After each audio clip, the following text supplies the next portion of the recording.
Start with you here.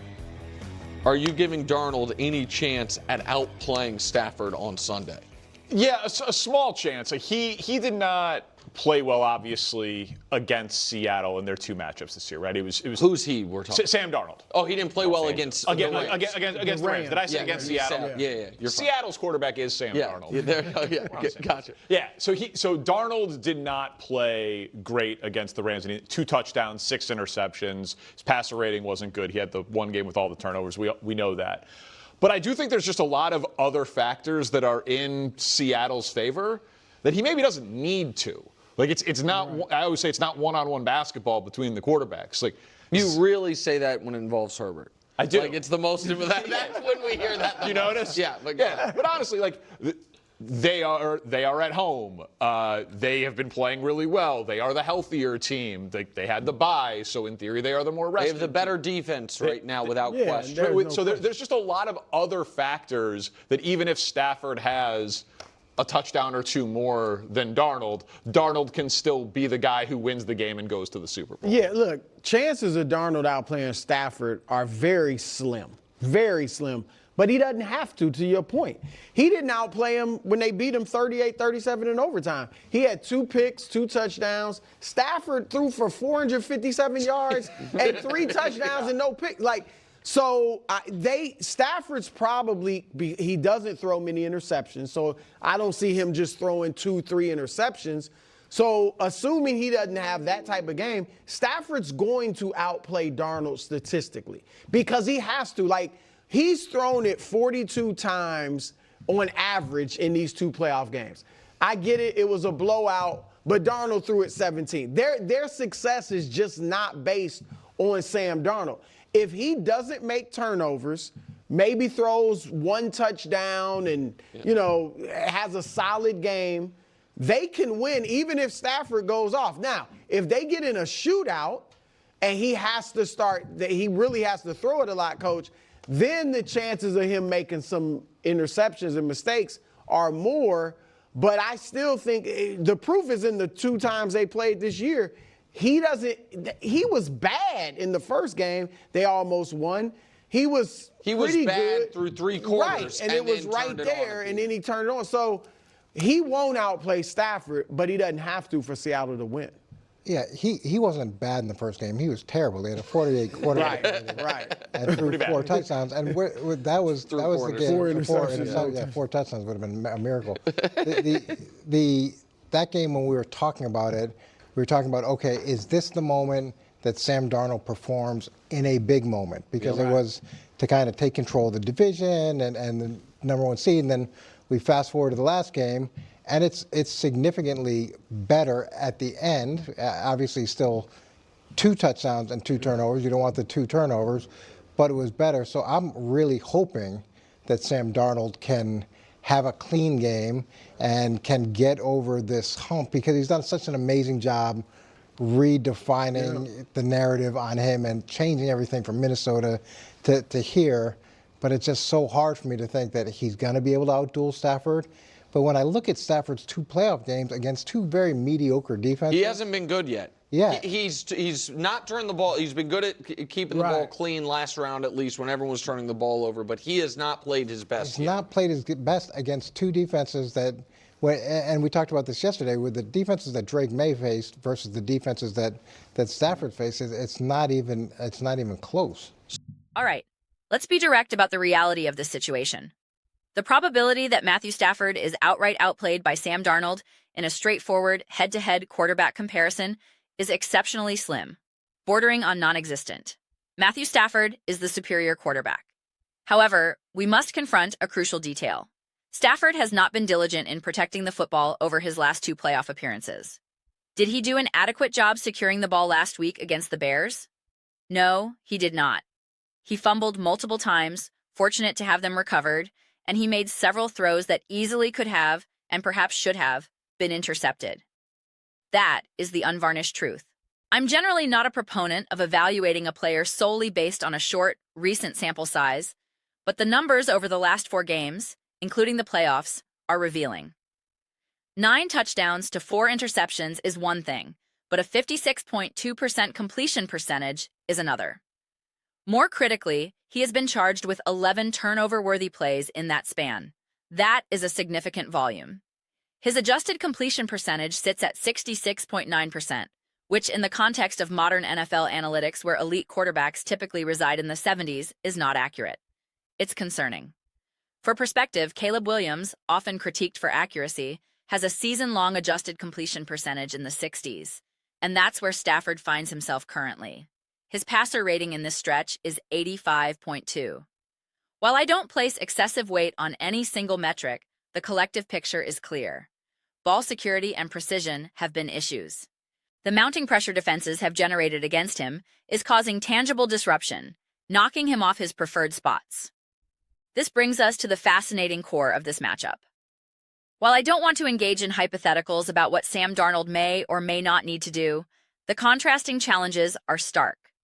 Yes, Stafford is the better quarterback, but he must contend with a significantly more formidable defense than the one Sam Darnold will face. Conversely, Sean McVay is a more experienced and accomplished coach than Clint Kubiak, despite my high regard for Kubiak's work.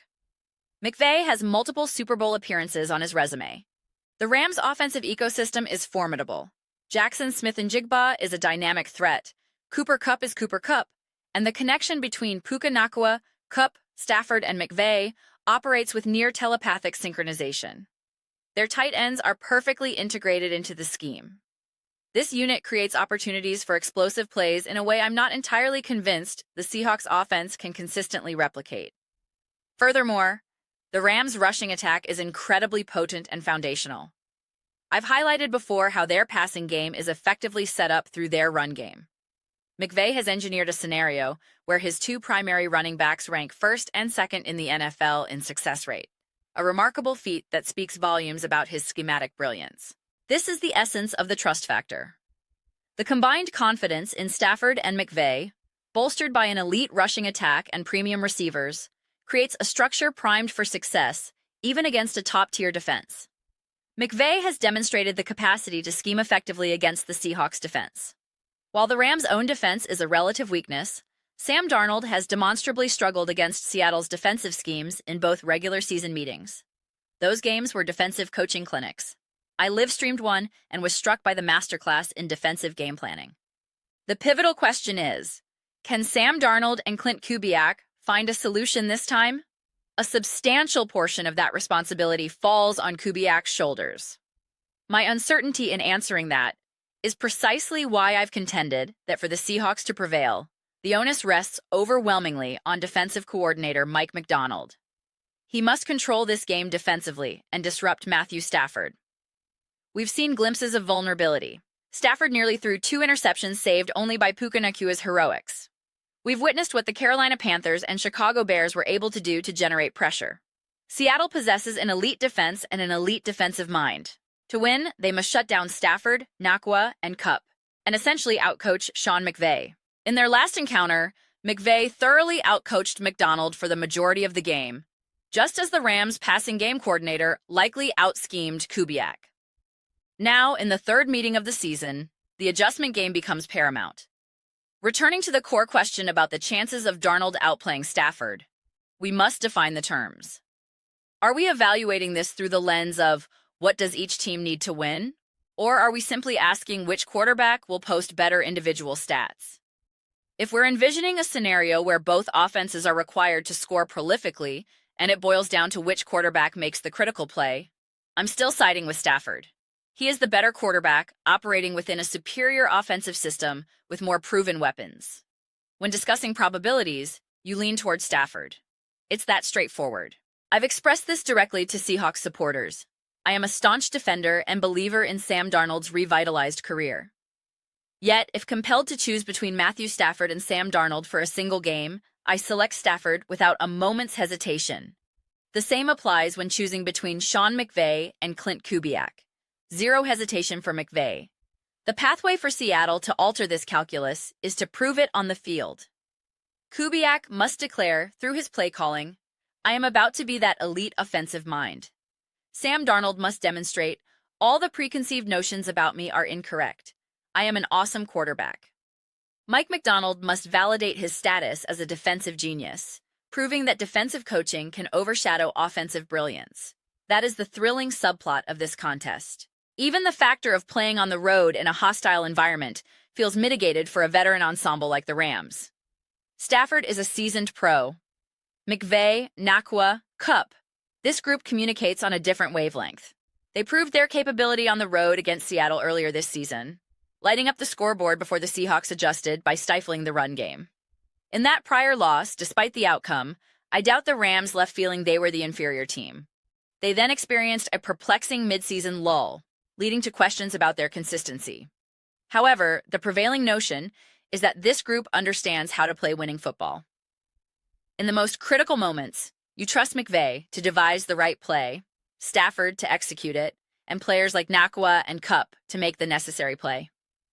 This was epitomized on their game-winning drive against the Bears. McVay called the perfect plays and managed timeouts impeccably. Kupp made a spectacular catch. Nakua got wide open. Stafford delivered an accurate ball. The defense then rose to secure a spectacular interception. That sequence is the embodiment of their championship-level trust and execution. But these are simply my analytical perspectives. I am absolutely eager to hear yours. What do you believe are the chances that Matthew Stafford gets outplayed by Sam Darnold in this NFC Championship game? Let me know your analysis in the comment section below. I read every single comment. So, whether you agree with me or disagree with me, let's get some discussions going. Let's have some passionate debates. But ultimately, let's enjoy the conversation. Please consider subscribing. We are building an incredible community here, and I would absolutely love to see you become part of it. My aim is to create something we all feel a genuine connection to, something we're truly excited to be a part of. I believe we're making significant progress. Please don't forget to give this video a thumbs up, as it genuinely helps with visibility and the platform's algorithm. Thank you so much. I'll see you next time.